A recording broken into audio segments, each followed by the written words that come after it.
true story from Ohio. I said no. He tied me up and turned up the TV so neighbors wouldn't hear. The memory, like a jagged shard of glass, remains embedded within me, decades after it first shattered my world. It's not a fading photograph, but a living scar, throbbing with the echo of muffled screams and the chilling hum of a television turned too loud.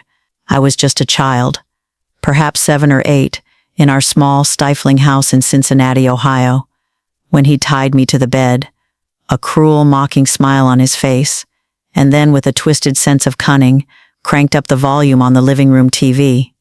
He thought the cacophony of a sitcom laugh track would drown out my pleas, my whimpers, my desperate struggles. He thought it would silence me. He thought the neighbors, preoccupied with their own lives, would hear nothing but manufactured merriment. And in that terrifying moment, I said no. He tied me up and turned up the TV so neighbors wouldn't hear. But what he didn't realize, what none of them realized, was that while my child's voice was momentarily silenced, a silent, furious roar began to form deep within me, a vow that this injustice would not stand unaddressed, that this profound betrayal would one day find its poetic justice. This is the story of how a little girl, suffocated by fear and abandoned by those who should have protected her, ultimately found her voice, meticulously planned her path to healing, and achieved a quiet empowerment that transcended the brutal confines of her past. It began with terror, but it did not end there. My childhood, even before that night, was a tapestry woven with threads of subtle unease. My mother, Monica, was a beautiful woman, but fragile, easily swayed, and perpetually seeking validation. When Tyler entered our lives, he seemed, at first, like a beacon of stability. He was charismatic, loud, and he brought a certain kind of boisterous energy that Monica, perpetually quiet and withdrawn, seemed to crave. He'd bring me small gifts from Walmart, usually cheap plastic toys that broke easily. But my mother would beam, insisting I thank him effusively. "Tyler's good to us, Margaret," she'd often say, her voice soft, as if trying to convince herself more than me. He moved into our house, quickly asserting his dominance, not with overt cruelty at first, but with a subtle erosion of boundaries. He controlled the thermostat, the television, the conversations. He ate most of the meatloaf at dinner, leaving smaller portions for Monica and me. These were small things, but they added up, creating an atmosphere where his comfort, his desires always came first. My internal monologue even then was one of constant observation, a child's attempt to understand the shifting landscape of power in our home. I sensed, with a child's unerring instinct, that something was off, that this new dynamic was precarious. The first hints of the deeper betrayal came not with physical touch, but with an unsettling invasion of privacy.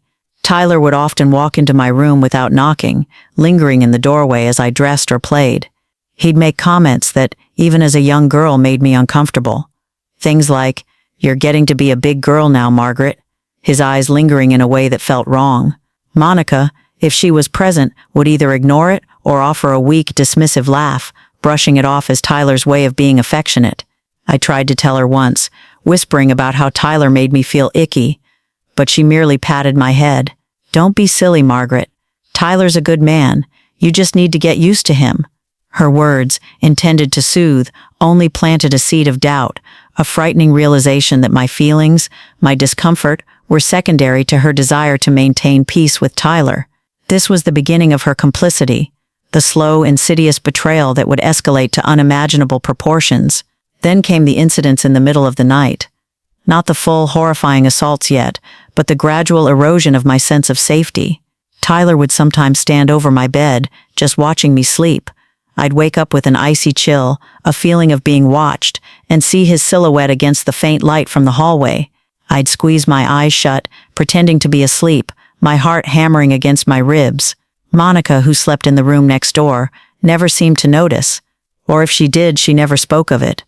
The house, once my sanctuary, transformed into a place of quiet terror. I started barricading my door with toys and furniture, desperate childish attempts to create a barrier against the encroaching darkness. My mother would chide me in the morning for the mess, oblivious, or perhaps willfully blind, to the real reason behind my efforts. The injustice of it all was already pressing down on me, a heavy weight that only grew heavier with each passing day. The air in our home, even in Cincinnati's mild summers, felt thick with unspoken threats, with a pervasive dread that permeated every corner. I lived in a constant state of hypervigilance, my young mind always on alert, always waiting for the next violation, always trying to plan how to make myself invisible. The actual incident, the one that burned itself into my memory with a searing precision, happened on a Tuesday night. I remember it clearly because Tuesday nights were always comedy night on TV for Tyler.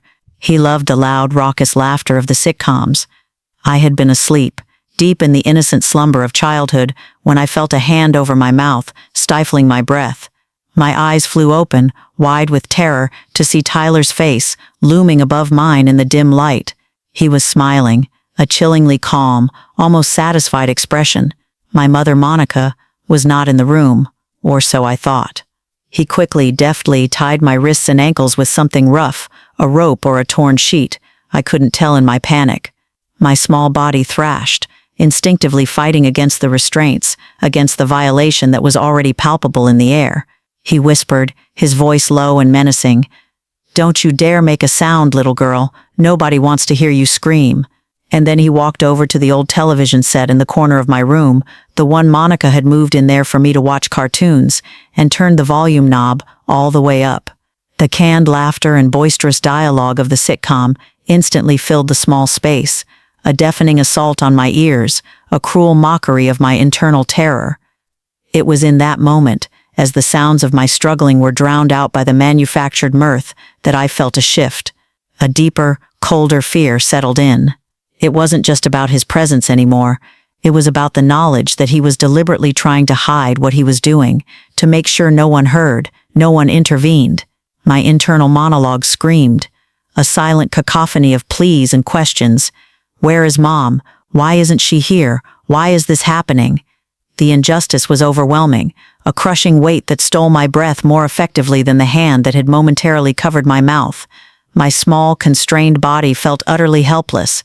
The tears streamed down my face, hot and silent, disappearing into my hair. The fear was a living entity, consuming me, freezing me. He leaned over me, his breath hot and stale, and that's when I saw her, Monica. Standing in the doorway, a shadow against the dim light, her face unreadable, her eyes wide, unblinking. She didn't move. She didn't speak. She just stood there, watching. And in that horrifying instant, as Tyler began his assault, the betrayal from my own mother became absolute, a wound far deeper and more insidious than anything Tyler could inflict. Her complicity was a silent scream, a betrayal that permeated every fiber of my being. The next morning, the TV was off, the ropes were gone, my bed was neat, the sun streamed through my window as if nothing had happened, but everything had happened. My world had fractured irrevocably. Monica made grits for breakfast, just like any other day. Her movements were stiff, her face pale, but she avoided my eyes. She didn't acknowledge the dark circles under my own. She didn't ask why I picked at my food. She didn't ask about the phantom aches in my wrists and ankles. Her silence was deafening, a palpable presence in the small kitchen. It was a silence filled with guilt, fear, and a terrifying indifference. This betrayal by my own mother was the most profound injustice of all. Tyler, too, acted as if nothing had occurred. He sat at the table loudly slurping his coffee, making crude jokes that my mother forced a thin smile at. He even patted my head, a gesture that made me flinch violently. "Morning, sleepyhead," he grunted, his eyes glinting with a chilling satisfaction. My internal monologue was screaming. He knows, she knows, and they don't care. From that day forward, my childhood became a careful act of navigation, a constant vigilance against Tyler's unpredictable moods and Monica's terrifying passivity. The incidents continued, sporadic but ever present, sometimes in the dead of night, sometimes in the oppressive quiet of a forgotten afternoon when Monica was supposedly out. Each time, he would turn up the TV or the radio or find some other way to drown out any possible sound of my struggle. And each time, a part of me died, a part of me withered under the weight of the secret and the betrayal. My coping mechanism became dissociation. I learned to leave my body, to float above myself, watching the events as if they were happening to someone else, a detached observer of my own torment. This mental escape was crucial for my survival, but it also cemented a profound disconnect from my own self, from my emotions, a feeling that would plague me for years. The injustice was not just the abuse itself, but the systematic erasure of my reality, the gaslighting by Monica who would, if I ever dared to hint at anything, dismiss it with a sharp, "You always had such a wild imagination, Margaret. You're dreaming things." Monica's betrayal was active, continuous. She never protected me. She never sought help. She never confronted Tyler. Instead, she became his unwitting accomplice, her silence and inaction a constant validation of his power. I recall one afternoon when Tyler was particularly agitated about something trivial, a bill, a broken dish. He started yelling, his face contorted in a rage that terrified both Monica and me. He threw a plate against the wall, shattering it into 100 pieces. I cowered in the corner, my small body trembling. Monica, instead of defending me or herself, tried to soothe him. "Don't be angry, honey," she murmured, her voice laced with fear. "It's all right. We'll fix it." Her priority was always his volatile temper, never our safety. This deeply ingrained fear of his anger was, I later understood, what held her captive, and by extension, held me captive too. The injustice of being sacrificed at the altar of her fear was a bitter pill to swallow. I learned that I was utterly alone in this fight, that no one would protect me, and that my only hope lay in myself. The house in Cincinnati, Ohio, became a tomb of secrets. My only escape was school, a temporary reprieve where I could pretend to be a normal child. I devoured books, losing myself in stories of brave heroes and happy families, worlds far removed from my own grim reality. The local library, just a short walk from our house, became my sanctuary. It was a place where I could breathe, where I could think, where I could plan. My internal monologue was a constant stream of desperate strategies. How do I get out? How do I make myself safe? I started to understand that silence, which had been forced upon me, was also a tool. I wouldn't speak, not yet, but I would observe, I would learn, and I would wait for my chance. The seed of empowerment, tiny and fragile, was planted in those quiet moments of contemplation, amidst the dusty shelves of the library, fueled by the desperate hope for a future free from the suffocating shadows of my past. The tension in the house was a constant hum, an unbearable pressure that I knew would eventually have to break. I just had to survive until then. As the years slowly dragged on, pulling me into adolescence, the nature of the abuse began to shift. Tyler's presence, though still menacing, became less about nightly intrusions and more about psychological manipulation. He was still the unquestioned authority in the house, his moods dictating our every move. But the physical assaults became rarer, replaced by insidious verbal degradation and constant control. He'd find ways to belittle me, to undermine my confidence, to remind me of his power. "You're clumsy, Margaret," he'd sneer. "If I drop something, you'll never amount to much, little girl," he'd declare. If I dared to express an opinion, Monica, my mother, continued her role as the passive enabler. Her denial of the past was absolute, a wall of silence that refused to crack. If I ever tried to bring up anything, even vaguely from my childhood, she would quickly shut me down, her face tightening. "We don't talk about unpleasant things, Margaret. You should be grateful for what you have." Her words were a constant reminder of her betrayal, a fresh wound on an already scarred soul. The injustice of her willful blindness, her active suppression of my truth, felt as suffocating as the pillow itself. My internal monologue during these years was a turbulent storm of anger, resentment, and a fierce burgeoning determination. The innocent helplessness of childhood had been replaced by a simmering rage. "They think they broke me. They think I'll stay silent forever. They are wrong." High school became my absolute focus. I poured all my energy into academics, excelling in every subject, seeing knowledge as my ultimate weapon, my undisputed ticket to freedom. I worked tirelessly at a local Target, saving every penny, every dollar, every cent. I researched colleges, scholarships, anything that would take me far away from Cincinnati, Ohio, far from that house, far from them. My planning became meticulous, a secret blueprint for escape. I learned about financial aid, about student loans, about dorm life. I fantasized about a life where I could wake up without fear, where I could walk freely, where my own space was truly my own. The thought of that future, however distant, was what kept me going, what fueled my relentless drive. I also began to seek out quiet, trusted connections. I reconnected with Nancy, my mother's old friend, who, though she lived a few towns over, had occasionally sent me birthday cards, little gestures of connection that Monica always looked askance at. Nancy was kind, genuinely empathetic, and a good listener. I never told her the full truth, not then, but I spoke of my desire to leave, to study, to build a life far from home. She encouraged me, offering words of support that were like water to a parched desert. "You're a bright girl, Margaret," she'd say, her eyes warm. "Don't let anyone tell you what you can or can't do." Her encouragement was invaluable, a quiet validation that there was a world beyond my suffocating reality, a world where my worth was recognized. This was a crucial step in my journey towards quiet empowerment, the realization that there were good, safe people in the world, and that I could, and would, find them. The tension building within me was immense. It wasn't just about escaping anymore, it was about reclaiming something fundamental that had been stolen. I knew that leaving would be an act of defiance, a quiet confrontation in itself. Tyler, ever perceptive of shifts in dynamics, sensed my growing independence. He became more verbally abusive, his snide remarks more frequent, his glares more intense. "You think you're so smart, don't you, Margaret?" he'd sneer. "You won't last a day out there." Monica would remain silent, her eyes darting between us, caught between her fear of Tyler and her nascent, unacknowledged awareness of my burgeoning strength. The atmosphere in the house was thick with unspoken threats, with the simmering resentment of a predator sensing his prey slipping away. But their negativity only hardened my resolve. I knew I was stronger than they believed. I knew I would not only survive, but thrive. The injustice would not be my undoing, it would be my forge. Graduation day arrived, a bittersweet triumph. My high school diploma felt like a passport, a tangible symbol of my imminent freedom. Monica and Tyler were there, sitting stiffly in the stands. Monica offered a fleeting, almost imperceptible nod. Tyler just stared ahead, his face impassive. There was no warmth, no genuine pride, only a strained silence. I walked across the stage, my heart pounding not with nerves, but with a fierce, quiet joy. I was leaving. I was really leaving. My internal monologue whispered, "You did it. You survived. And now you're free."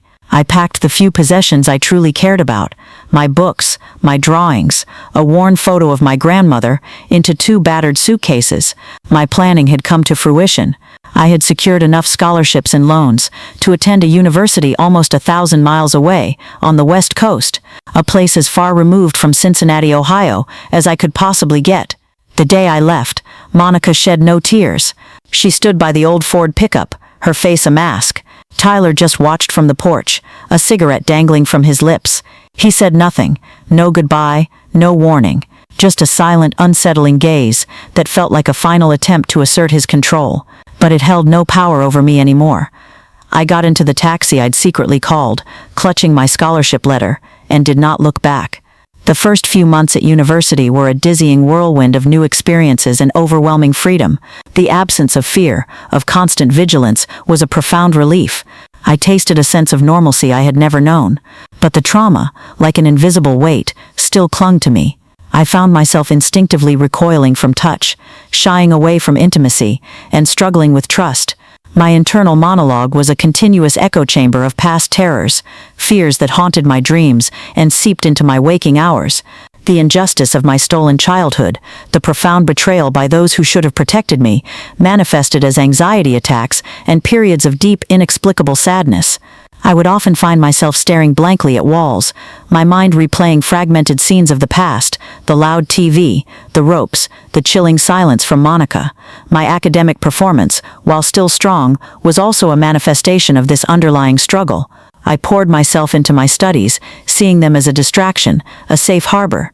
I made friends, tentative at first, but slowly, genuinely.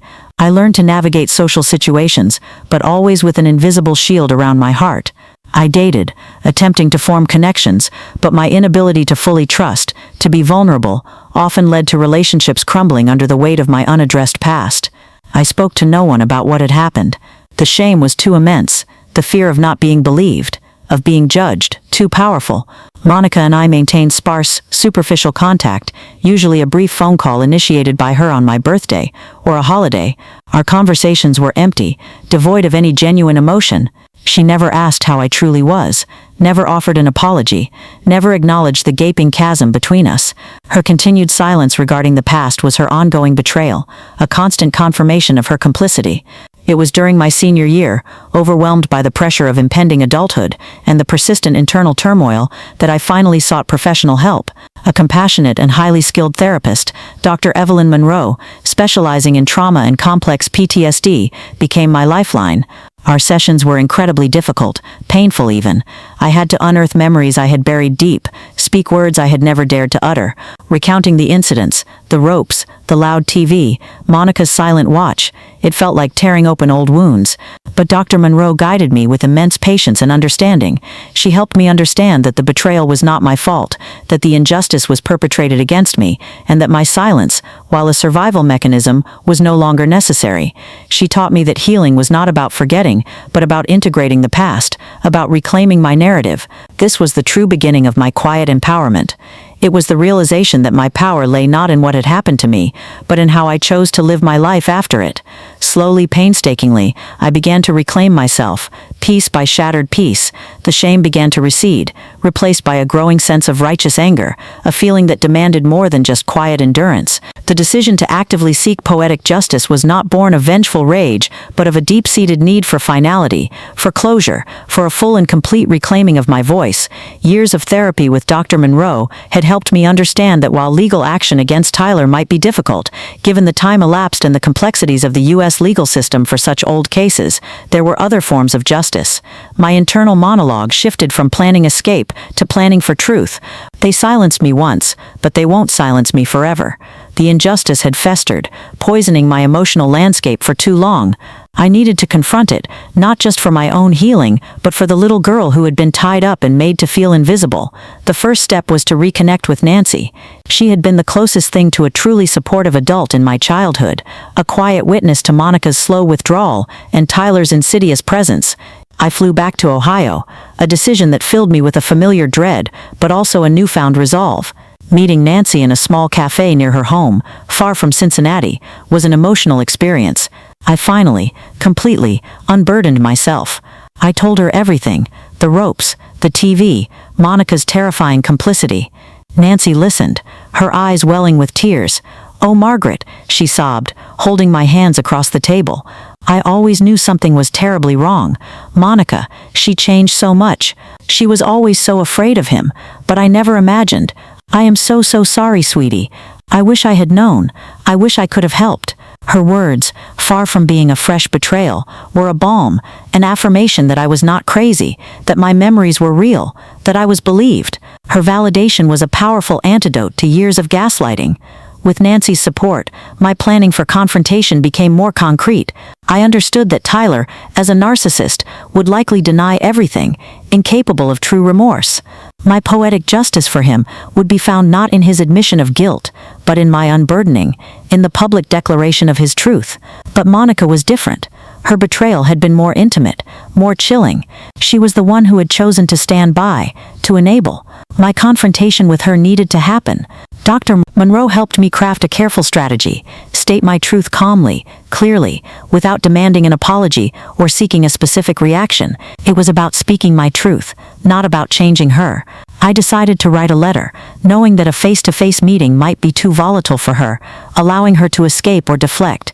The letter would force her to read every word, to confront the stark reality of her choices.